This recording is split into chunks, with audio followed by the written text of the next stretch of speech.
Good morning. I think we are live. Elle Ingalls here at pressure-free.com. It is a Monday, so thanks so much if you're watching live. If you're on the replay, I appreciate you. You can always go to my website, ellingalls.com or pressure-free.com to learn more.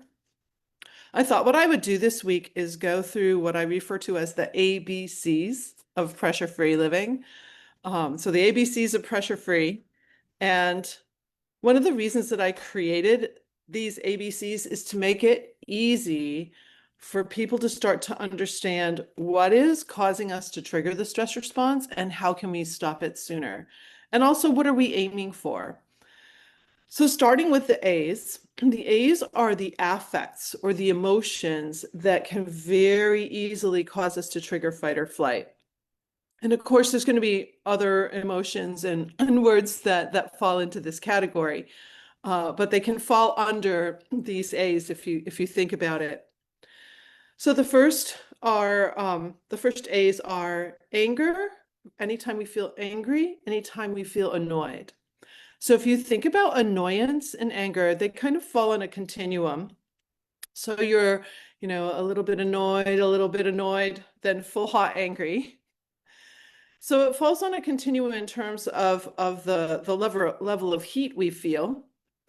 It also falls on a continuum when it comes to one person's feeling annoyed versus feeling angry. I'll give an example of that. So I was working with a family, and so it's two teens, two adults, and in the group session, we were talking about, what is your main A? So out of all the A's I'm going to share today, one of them is anxiety. So both the two teens and the wife all said anxiety.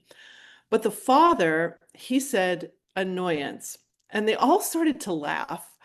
And so I was very curious. I was like, okay, so what's going on here? Why is everybody laughing? And the one of the teens said, well, Dad, you get angry. And this was a man who was had heart issues, was overweight. He said, no, none of you have ever seen me angry. I actually stuff that down. I would never let you actually see how angry I can get. So what you see is me being annoyed. And a lot of people do stuff down their emotions. I've found particularly a lot of men will stuff down anger because they really love their families and they don't want to say or do anything that might hurt their families. So when they really feel a lot of anger, they'll hold it down and they'll lock it in, which is like a constant chronic triggering of the stress response to try and control that. So annoyed, angry, those are the first two. Second two are, gosh, I could go on and on about the annoyance and anger thing, but we're just going to keep going for the purposes of today. The next two are feeling anxious or feeling afraid, which are similar in some ways, but you might notice that you might have a fear of heights or a fear of snakes or spiders or mice, or you have a particular fear. You're not particularly anxious about it or thinking about it all the time, but it's like a in the moment kind of fear, like you're out for a walk and you see a snake. And then that compared to feeling anxious. So anytime we feel anxious, worried, nervous, that can be really, really chronic. If you're in a state of, if you're in a situation where you feel unsafe, then you could have a lot of fear going on. So when we're afraid, there's some real basic fears: the fear of rejection, the fear of success. There's the fear of betrayal, which I think is an interesting one, and the fear of uncertainty. So anytime those fears start to come up, what I've noticed, especially with situations with other humans, those can develop into anxieties. So noting whenever you start to feel afraid or noting whenever you start to feel anxious is a clue that you may trigger the stress response very easily. You're in a state where it can happen really easily. So those are two.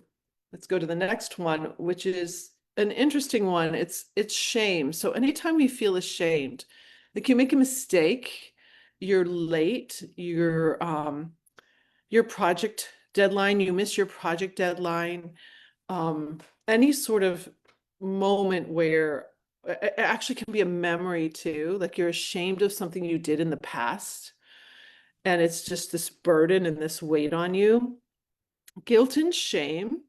If you're familiar with the book Power versus Force, I want to thank Susan Gluzica. She's quite the amazing money coach. If you're interested in one of those, Susan Gluzica brought forward Power versus Force to me. I'd read it years ago, and I was so glad that she brought it forward to me because there's a great chart. You can find it if you just Google Power versus Force. It's an image. If you'd like that image, just DM me. I'll send it to you. But it shows that shame and guilt are on this spectrum of emotional vibratory force, are like way at the bottom. So we can really fall into depression. We can fall into a continual release of these stress hormones, just so chronic, if we feel shame over something we've done. So watch for feeling ashamed. And then the next one is anytime you start to argue about something. So we tend to have it's almost like we have buttons on our chest, and people love to push our buttons. Like our family members and the people that are close to us, they know what can get a rise out of us.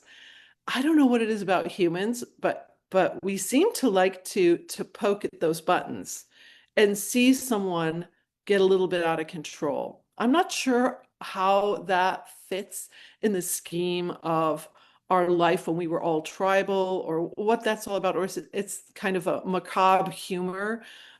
but pretty much everyone I coach, I'm like, do people know how to push your buttons? And they're like, yes, they know how to push my buttons, the hot buttons. And then we can easily move into arguments. And arguing is it's like a fine line between, if you think about arguing versus solving a problem, like getting to solution. Arguing can keep you in a space where you're just, again, chronically stressed. So it's very hard for you to think cognitively. It's very hard for you to make clear decisions. It's hard to process information. So you'll just stay in a state where nothing gets resolved and nothing gets solved. Um, it's funny how I will run into people who say, but arguing is good. I get it off my chest. And I'm like, well, what are you really getting off your chest? Like, what is the real base thing? If you really dig deeply, the reason we're arguing could be that we're already triggered. So we're vulnerable for the smallest thing, like dirty socks on the floor, something out of place. Somebody's left a light on in a room and you close all the lights out. Whatever the little thing is, now you're hot. I've watched people in situations move into arguments and anger, and it's really, if you stand back and just watch it, it is so irrational. And that irrationalness is because this again is shut down.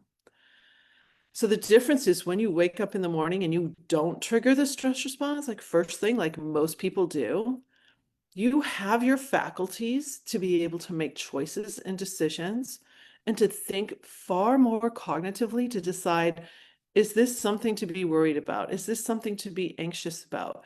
Is this something to argue over? The arguments that people have, in fact, one of my most watched videos is when I talked about meeting this elderly gentleman in a cemetery who visits his second wife's grave twice a day. And he was talking about his first wife and the disaster that happened with that marriage. And he says, I can't even remember what we used to argue about. It was so petty. I've thought about that so much, and taken a look at the arguments that I see and what's going on. It can be just so petty. But there's evidence in history that we will kind of revert back into, and resentments that will cause those arguments to be even more profound.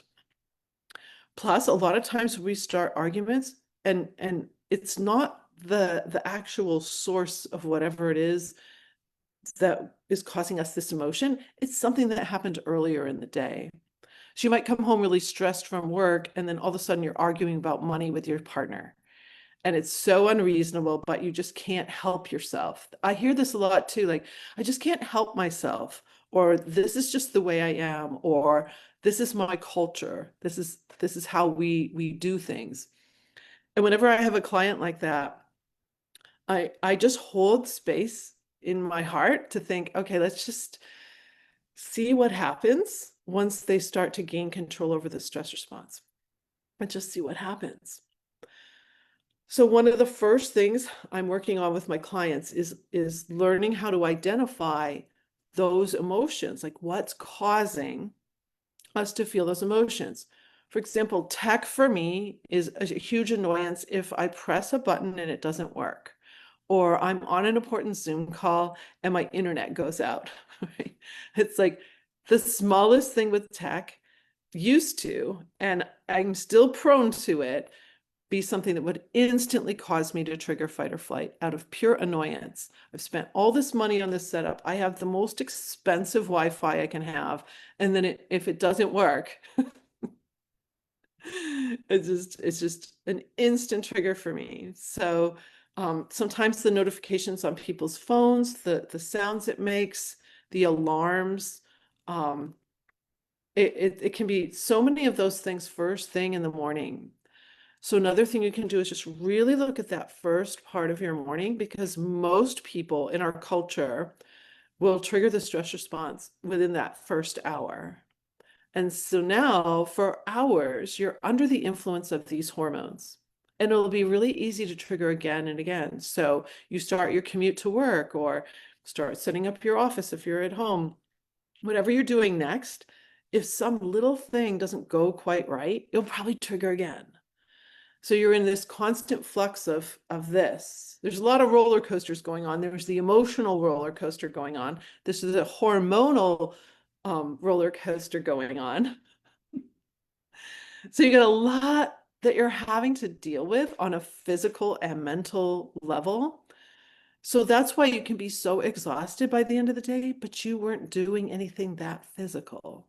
Have you ever noticed that? Like you'll just come home from or finish your day of work and you're so exhausted, but you really weren't doing anything physically. It's not physical exhaustion.